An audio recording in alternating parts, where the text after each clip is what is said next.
जहाँ तक मैं समझता हूँ कि ये जो इमरान खान साहब हैं, जैसे भट्टी साहब ने भी कहा कि ये पॉलिटिकली हर चीज़ को ये एक सियासी रंग दे के ये जितने भी मुकदमात हों या जो भी कोई इनके साथ केसेस ये फेस कर रहे हैं उसी तरह इनको वो सियासी तौर पे ही लेकर चलते हैं। अगर आप देखें कि प्राइम मिनिस्टर का जो ओथ है बतौर प्राइम मिनिस्टर के, वो किसी के साथ जो सीक्रेट्स हैं वो शेयर नहीं कर सकते। जो इन्होंने वायलेशन की ये जो साइफ़र है, इसके हवाले से आपने देखा कि जो 27 मार्च का जलसा था जिसमें उन्होंने कागज़ का टुकड़ा लहराया और ये कहा कि मैं आपको बताऊं कि हमारे ख़िलाफ़ किस मुल्क ने साजिश की है। ये तो पहले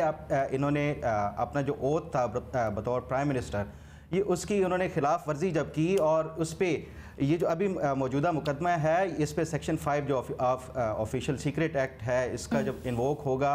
और इसकी जो मैक्सिमम जो पनिशमेंट है, जिस तरह भट्टी साहब ने भी कहा कि इसको टेक्निकल ग्राउंड्स के ऊपर वो करके आप जो सज़ा है वो मैक्सिमम से उसे मिनिमम तक वो लेकर आ सकते हैं। लेकिन जो मुझे लगता है जिस तरह ये हैंडल किया जा रहा है, जिस तरह ये मेरिट ऑफ द केस पे एतराज़ात उठाने की बजाय ये फिर उसी तरह कि ये इसको जेल के अंदर क्यों चलाया जा रहा है, इसको ओपन जो कोर्ट में क्यों नहीं किया जा रहा, या इसको मीडिया के सामने वो क्यों नहीं वो किया जा रहा, ओपन ट्रायल होना चाहिए। ये मेरिट्स ऑफ द केस की बजाय ये फिर निटी-ग्रिटी में जाके ये कर रहे हैं, इसको सियासत खेल रहे हैं। मैं समझता हूँ कि ये इसके लिए इमरान खान के लिए जो मैक्सिमम सज़ा का जो बायस बनेगा, क्योंकि इसमें जो इनका ऑफेंस है, एक तो जो साइफ़र है ये एक कोडेड मैसेज जो हमारी जितनी भी एम्बेसीज भेजती हैं जो वजारत ख़ारजा को, वो कोडेड मैसेजेस होते हैं जिसको डी कोड करके पढ़ा जाता है जो वजारत ख़ारजा में, और ये सिर्फ उन लोगों के लिए होता है जिनको भेजना मकसूद होता है। इसमें प्राइम मिनिस्टर इमरान खान ने ना सिर्फ ये कि वो उनकी जो पब्लिकली उसको लहराया, फिर उसके बाद जो उसका कंटेंट है वो बताया कि किस तरह उनके ख़िलाफ़ साजिश की गई है, बैरूनी ममालिक इसमें शामिल हैं, हुकूमत के हवाले से भी उनका जो मौक़िफ़ था वो भी कि कौन कौन इसमें शामिल था, जो रजीम चेंज था। एक तो उन्होंने इसके ऊपर सियासत खेली है और अपने जो सियासी मकासद थे उसके लिए इस्तेमाल किया है, और उसके साथ साथ जो दूसरा इसकी जो सीक्रेसी है उसकी वायलेशन हुई है। तो इसकी बुनियाद के ऊपर मैं समझता हूँ कि ये जो मुकदमा है, फिर उसके बाद इन्होंने एक तो उसकी जो पोजीशन है वो एक्सेप्ट की है कि हाँ मेरे पास ये जो साइफ़र था वो मेरे पास था। फिर उसके बाद पोजीशन के बाद इन्होंने डिस्प्लेसमेंट के हवाले से भी कि मुझसे वो गुम हो गया है, वो भी उसका एतराफ़ किया है जो तहकीकाती इदारे हैं उनके सामने। तो मैं समझता हूँ कि ये इमरान खान के लिए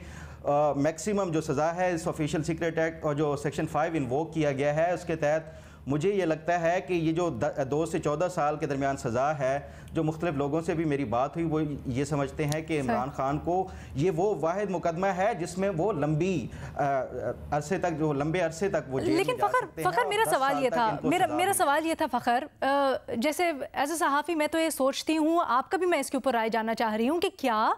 ये बेहतर ना होता, क्योंकि इस नैरेटिव ने इस सारे के सारे सागा ने पूरी कौम को मुतासिर किया,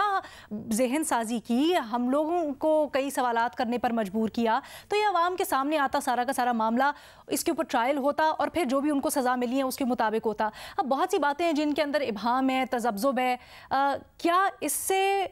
शफाफियत आएगी इस सारे मामले के अंदर, या फिर मज़ीद सवालात खड़े हो जाएंगे, नतीजा कुछ भी हो? देखिए ये मुकदमा चाहे अगर ये ओपन कोर्ट में भी चलाया जाए ना, तो फिर भी इमरान खान या उनकी जमात ने नहीं मानना और फिर भी इनके ऊपर एतराज़ात उठाने हैं। तो ये जो सीक्रेसी ऑफ द मैटर है, जो इसमें मुख्तलिफ हो सकता है कौमी राज भी कि ये किस तरह भेजा गया साइफ़र, इसमें और क्या कंटेंट थे, या और जो जितने भी पाकिस्तान की जो एम्बेसीज़ हैं वो फॉरेन ऑफिस को, इसमें बहुत ज़्यादा सीक्रेट मैटर्स भी डिस्कस हो सकते हैं मुकदमे में। तो मैं नहीं समझता कि ये जो PTI की तरफ से एक एतराज़ उठाया गया है इसकी कि इसको ओपन कोर्ट में चलाया जाएगा या शफाफियत के हवाले से इसको जेल में क्यों केस को चलाया जा रहा है, ये सेकेंडरी नेचर के इनके ऊपर हैं। इमरान खान ये मुकदमा चाहे वो ओपन कोर्ट में हो या जेल के अंदर हो, इसकी जो आउटकम है वो सेम ही निकलनी है। ठीक है। हाँ, इनके ऊपर ये जो मेरिट ऑफ द केस है उसको अगर ये फोकस करके डिस्कस करें तो वो ज़्यादा बेहतर होगा।